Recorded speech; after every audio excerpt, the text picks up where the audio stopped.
Next, we shall study transformers and electromechanical components which are relays and contactors. Transformers. These are devices used to transfer electrical energy from one electrical circuit to another. They uses the property of electromagnetic induction. They are capable of delivering a different value of AC current or voltage at the output terminal when compared to the value at the input terminals. This kind of step up and step down property is used in electrical power transmission and distribution systems. They are also used in impedance matching circuits. Method of transferring energy using magnetic field allows them to be used to create isolation connection which should not have physical interconnection.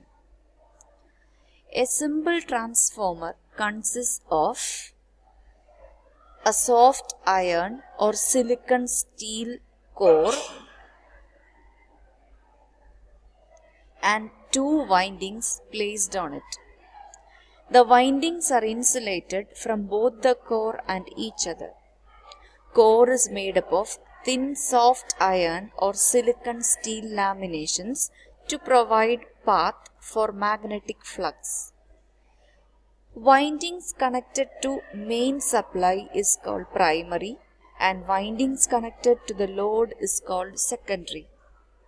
Windings connected to the high voltage is called high voltage winding and that to low voltage is called low voltage winding. For example, step-up transformer has low voltage in primary and high voltage in secondary. Working principle. When the primary winding is connected to an AC supply mains, current flows through it.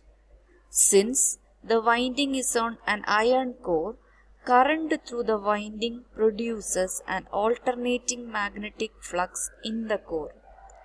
This induces an EMF in the secondary winding since it is linked with the secondary coil also. This induced EMF has a frequency same as that of supply voltage. Induced EMF generates current flow in secondary winding and can be delivered to the load connected to it. This flux also produces an self-induced EMF known as back EMF in the primary winding. Thus, energy is transferred from the primary winding to secondary winding by means of electromagnetic induction. DC should never be applied to the transformer as supply since it has a constant amplitude. This causes constant flux to be formed which will not induce an EMF. The applications. They are used to transfer electrical energy from one electrical circuit to another with physical isolation. Step up and step down property used in electrical power transmission and distribution and are used in impedance matching networks. The different specifications of a transformer. First one, types. The different types of the transformer used will be seen later. The second one, number of phases. We need to know whether it is a single phase or polyphase. Third one, frequency of operation.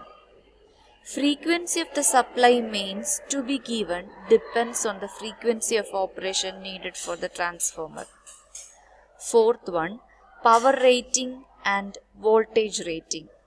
They are actually denoted in kilovolt amperes. And the fifth one is temperature conditions. Sixth one, number of turns in the primary and secondary coils.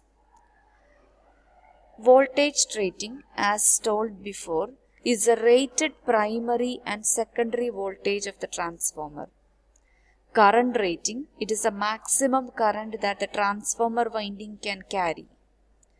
Power rating, it is a maximum power which can be continuously delivered by the transformer.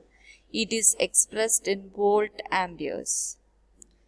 Regulation, it is a measure of the ability of a transformer to maintain its rated output voltage under load. It is expressed in percentage. Next, we shall see the different types of transformers. Transformers are generally based on the frequency range they can handle or the type of circuit application they can be used for. They are divided into following types. The first one, audio frequency transformers. They are used for signals with frequency in 20 to 20,000 Hz range, that is audible range. Since the frequencies are low, iron losses will not matter much. Silicon steel laminations are used as core. They are manufactured in large units and are used normally in microphones, loudspeakers, and audio amplifiers. Next, radio frequency transformers, in short RF transformers. They are used to couple high frequency signals, that is RF signals. If laminated core is used, losses will be high. So, powered iron or ferrite cores are used. Hence, the core can be made in the form of a thread or screw. Air cores are also employed at high frequencies. Here, coil will be actually wound over ceramic. Power transformers. They are used to step up and supply high voltages to various parts of instruments. A single transformer is used to supply to various parts. So, they have one primary winding and many secondary windings with different number of turns. The wires are enamel or plastic insulated to avoid conduction between coil turns.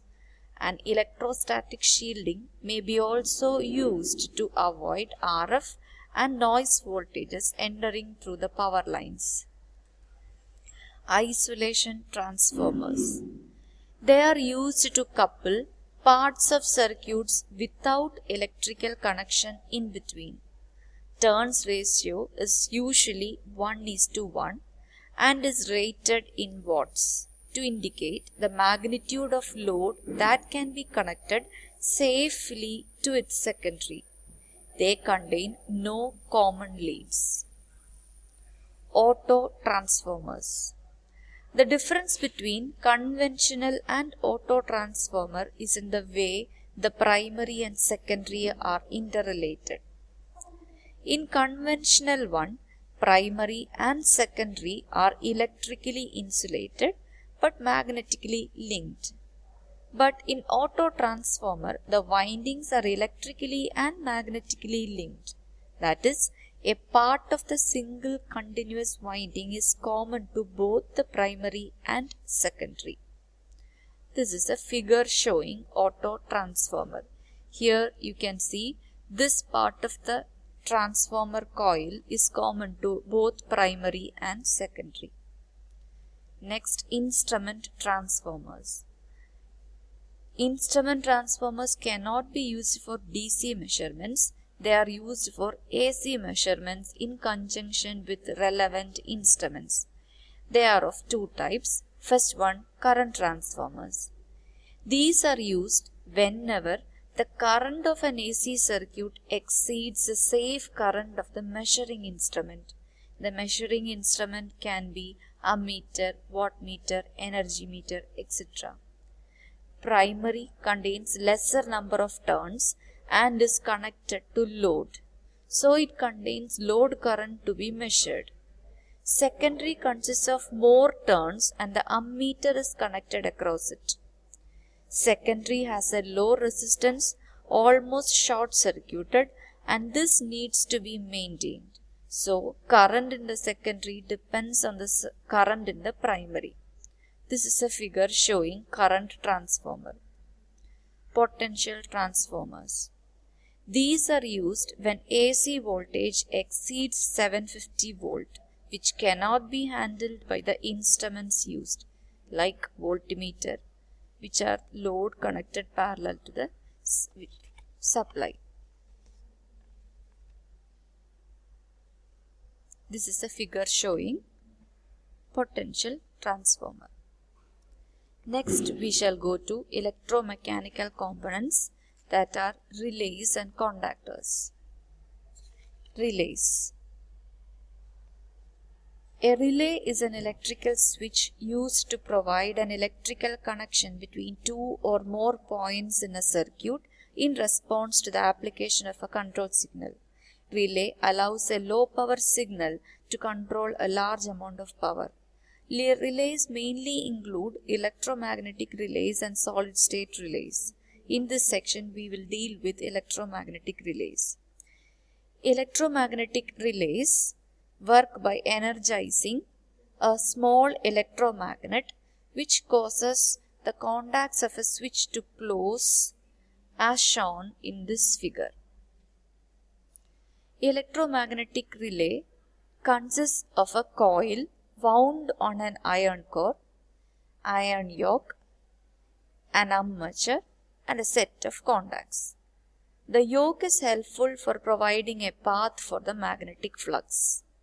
The armature is movable part of the iron which is hinged to the yoke and held by a string.